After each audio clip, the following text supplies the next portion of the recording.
Hi, everybody. My name is Marat Fudim. I'm a heart failure cardiologist at Duke University in North Carolina, and I'm delighted to be joined by Dr. Butler, who usually not need an introduction, but he's actually the fourth part of our series talking about sudden cardiac death prevention, associated risk, and management. And so today we will actually wrap up the prior three sessions all together and sort of maybe pave the way going forward into clinical practice around SCD prevention and treatment. First of all, thanks, Javed, for joining us today. I would like to just summarize where we were in the over the last few meetings that we had with a number of faculty, where we pointed out the fact that sudden cardiac death risk has a really temporary nature to it. So you start at a very high risk after the initial event of a drop-off LVEF. You have a new onset heart failure with reduced ejection fraction if it's MI or non-ischemic. And yet, while the sudden cardiac death risk is really, really high early on after that event, we do not implant defibrillators very, very early on because we had a number of studies, including the study demonstrated here on the screen, a Valiant trial, and many others of similar nature, where we have demonstrated that an early implantation of ICDs does reduce the risk of sudden cardiac death, but has a lot of other concomitant risks where you actually are not benefiting other comorbidities that are driving the early morbidity and mortality. And you really need to have the sudden cardiac death risk settle down, and the guidelines tell us to proceed with the implantation of ICDs or durable ICDs, usually 3 months, 6 months and out. So Javed, this is interesting that you are here with us today because you are actually trying to also challenge the dogma of the need of sudden cardiac death prevention longitudinally, even post the 3-6 month period. Tell us a little bit about the study that you are running and why you're running it.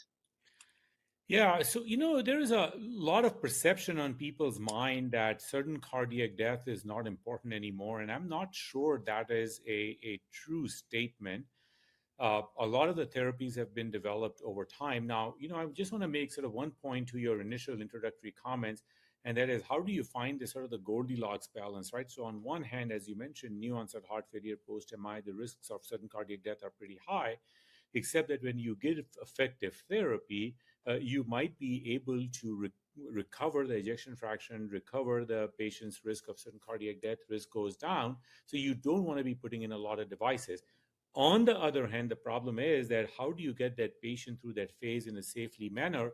Because on the other hand, it will take a few weeks, a few months before you institute all the medications. So that's the whole tension of this initial diagnosis, and how do you cover that risk? And that's where sort of these wearable devices come really handy. But then is this issue of the other end of the spectrum, that somebody has been treated chronically with therapies, and then what do you do with the defibrillator? And the literature is all over the place on that.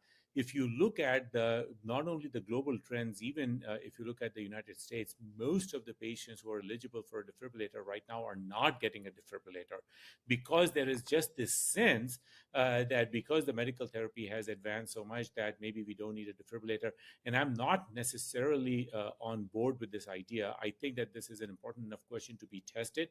So what we have done is to apply for funding for a trial, which is looking at people on chronic HFrEF therapy who nevertheless, with a multivariable risk prediction model, have a lower risk. So the higher risk people are still going and getting the ICD, but they are on good medical therapy and have a lower risk to randomize to ICD versus no ICD to see what happens.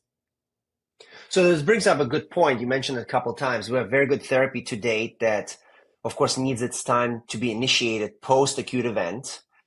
We do know that good medical therapy does reduce risk of sudden cardiac death and many other bad events, but also in a temporary nature. I mean, it takes a little bit of time to get the therapy on. It takes the time for it to work. And in our healthcare system, unlike some other healthcare systems, we also have the problem that, we often don't get the therapy to patients despite all good intentions. So one of the episodes we had with Pam Taub actually focused a lot on barriers to get GDMT on board, which is a tool to reduce the sudden cardiac death risk. Maybe super quickly with your review, what is in your mind the key factor or factors that impede our ability to get GDMT on board in a timely fashion? Yeah, so again, I mean, if you think about it, somebody just had a diagnosis of heart failure, somebody just had a myocardial infarction, the neurohormones are sort of, through the roof. That is where the risk of certain cardiac death is there. You have ischemia going on, even if you revascularize, maybe microvascular ischemia and all those dynamics. So your neurohormones are up. There is this ischemic issue going on at the same time, hemodynamic instability. Then you're trying to decongest the patient many of the time. So now you have electrolyte abnormalities on top of that. So there's this perfectly brewing storm for certain cardiac death.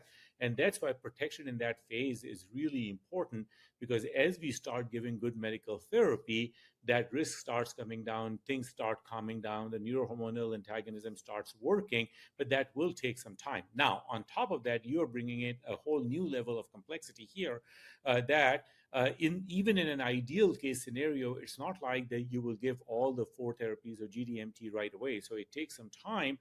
And then after you have given that, then it takes some further time for the drugs to act completely or as good as they're going to act. So what are the reasons? Why is there all of these delays?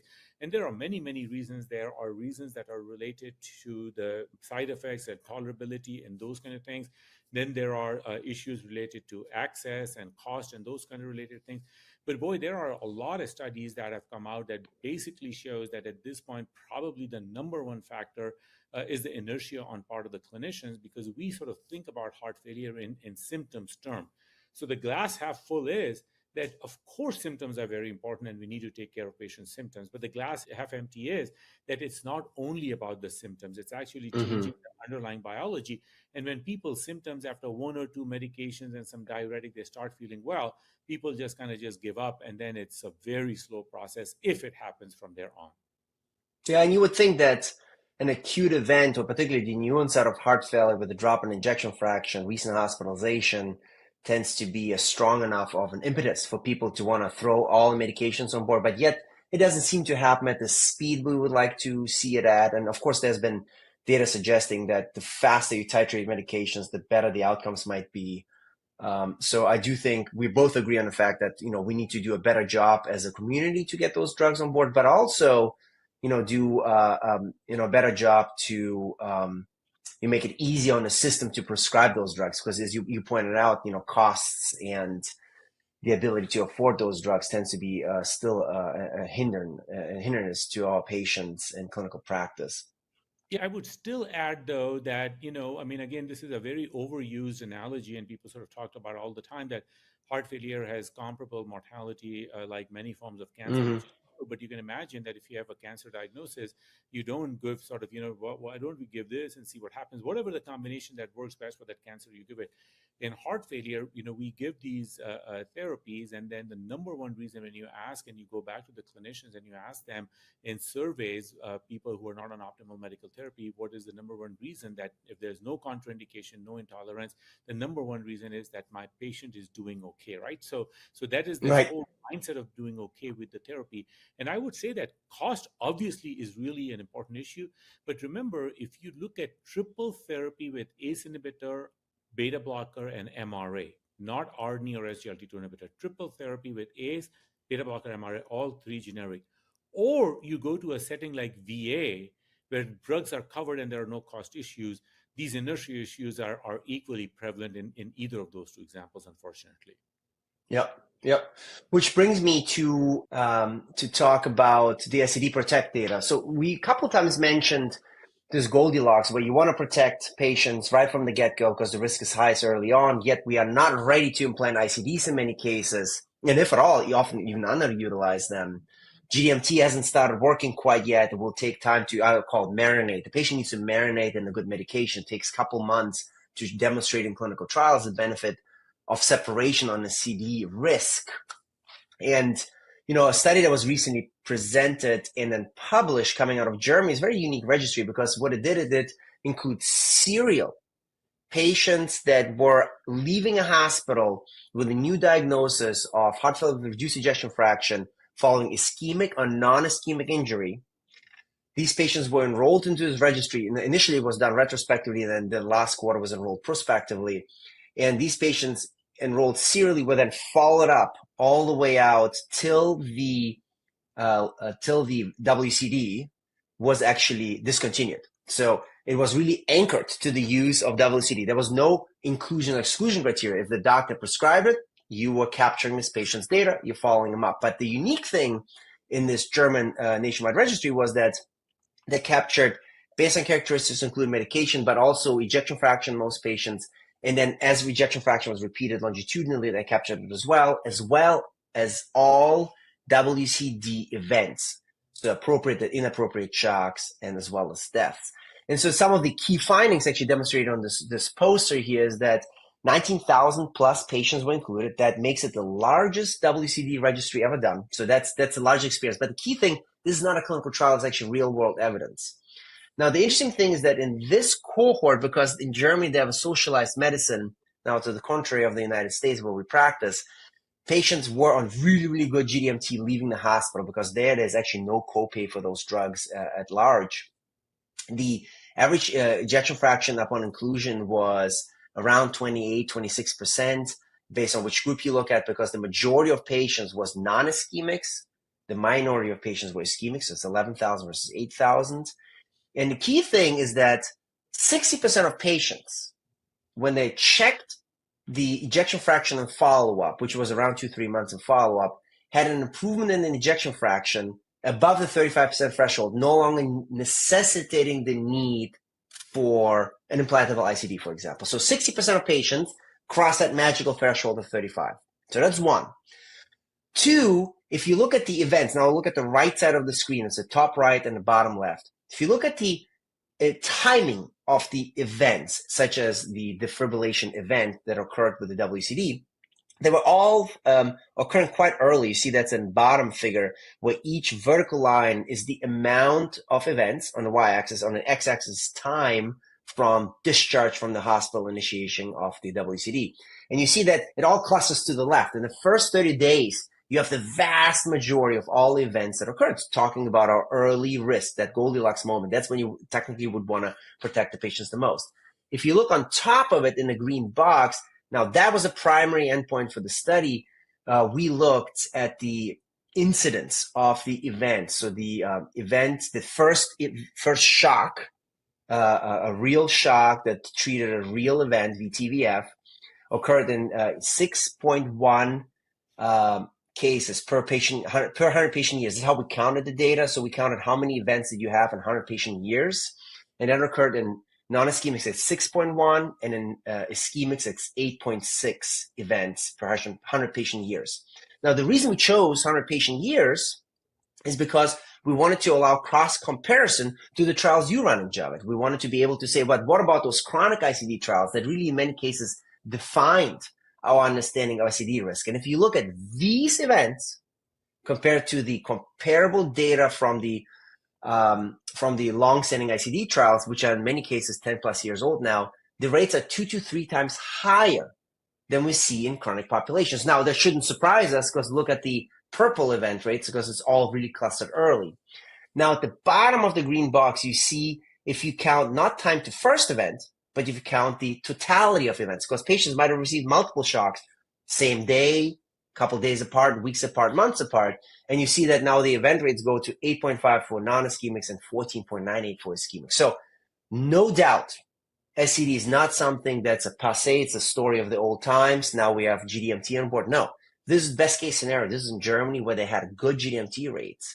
And despite that, these type of events. So good question for you might be, if we to replicate this in Germany, what would you expect would the numbers look like? Is, the German population applicable to the United States population, or because of GDMT rates, we would see some other results here?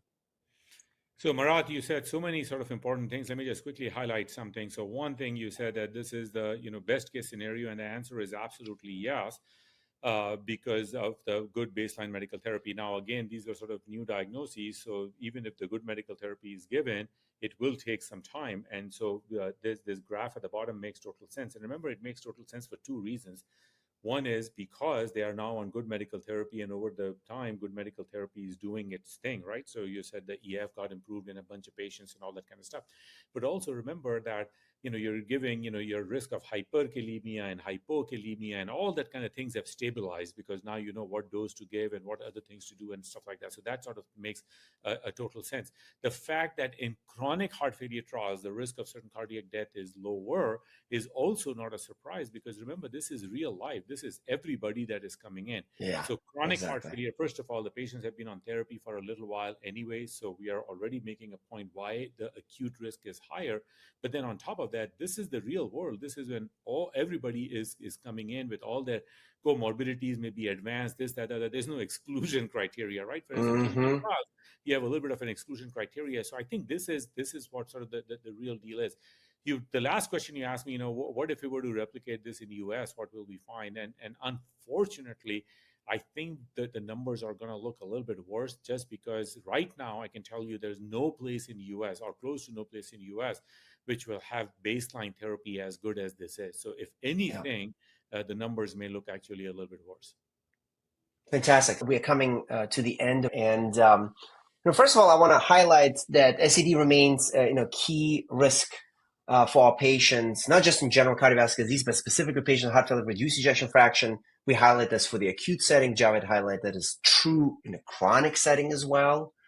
And I think we sort of emphasize the fact that SCD protection and prevention is also a team sport. We have patients are involving with our GDMT clinics, with our discharging physician, with the electrophysiologist, with our heart failure doctors. This is a team sport from the day patients leave the hospital to the time they continue follow-up with heart failure docs. The highest risk for SCD, though, remains in the first few months after hospital discharge. The implantation of ICDs tends to be contraindicated in acute phase, is really reserved for 3 to 6 months post. You have this Goldilocks moment, as Javed Butler indicated, where the use of WCDs, and there's a number of these products out there, where it's really intended to cover them for the first few months. The guidelines give it a class 2B indication at this time point to use it, whether you're non-ischemic or ischemic. I would like to thank everybody, and especially Javed, for joining in today. And if you would like to receive the credit, then please follow this QR code. We'll leave it up for a hot second. And thank you very much once again. And thanks to Medscape and Heart.org. Thank you, Marat. Thanks, Javed.